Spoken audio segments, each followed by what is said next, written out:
saya tertarik sama kerja di ruang biasa dipanggil Ata. Perkenalkan, nama saya Fadlia Citra Ramadhani, biasa dipanggil Citra. Saya Mas Lagi Mutriat Maja, biasa dipanggil Farid. Perkenalkan, saya Nana Syafira, biasa dipanggil Mei.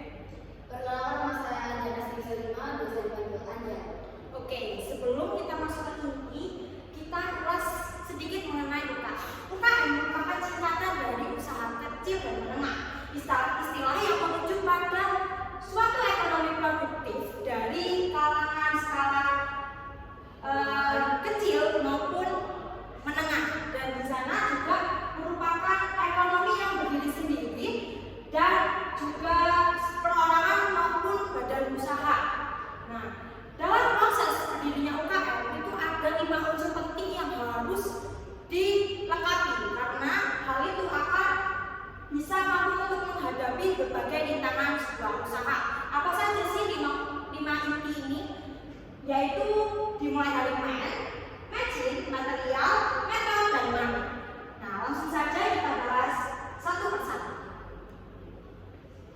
Di sini kita mewawancarai narasumber dari Lapis Buku Surabaya bernama Alvina. Dia berumur 22 tahun dan sudah bekerja selama 2 tahun di Lapis Buku Surabaya. Nah, selanjutnya adalah pertanyaan Mei. Berapa jumlah karyawan di Lapis Buku Surabaya? Jumlah karyawan intensif di Lapis Buku Surabaya ini ada 2 karyawan dengan 2 shift kerja. Shift pagi biasanya dibuka pukul 7 sampai 3 sore, sedangkan shift siang biasanya dimulai pukul jam 1 sampai jam 9 malam. Tapi jadwal shift tidak berubah tergantung hari kerja atau hari makan.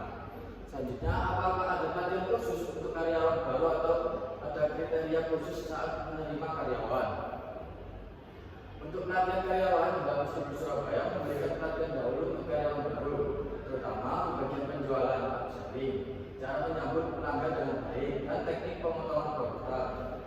Strategi pemasaran sendiri menerapkan strategi pemasaran dengan membuat konten untuk meningkatkan penjualan. Sekarang tentang mesin. Pertanyaan tentang mesin, apa saja mesin yang digunakan? Jenis mesin yang digunakan di Lapis Buku Surabaya meliputi mesin printer, laptop, mesin edisi yang digunakan untuk pembayaran melalui debit. Ada lagi mesin PSP untuk kasir. Untuk produksi Lapis Buku Surabaya itu diproduksi dari luar kota, bukan masuk dari toko Lapis Buku Surabayanya. Pertanyaan selanjutnya, tindakan apa yang bisa dilakukan bila terjadi kerusakan mesin, dan apakah ada perawatan rutin untuk mesin yang digunakan? Tentu saja ada. Perusahaan Lapis Buku Surabaya pastinya mempunyai tim, di mana tim tersebut saling bekerjasama satu sama lain. Jika terjadi kendala berkaitan tentang mesin, salah satu karyawan atau pekerja akan melaporkan ke atasan mereka. Mereka akan mengkoordinasi tempat yang terjadi kendala mesin agar masalah cepat ditindaklanjuti. Selanjutnya yaitu material. Dan bapak apa saja sih yang digunakan?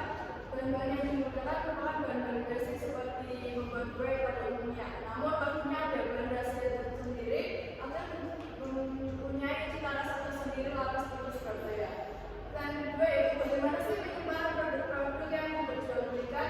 Untuk penyimpanan di suhu ruang bisa tahan 3-4 hari, dikarenakan tidak memakai pemalas sama sekali. Terus jika dimasukkan ke dalam kulkas bisa tahan kurang lebih semingguan.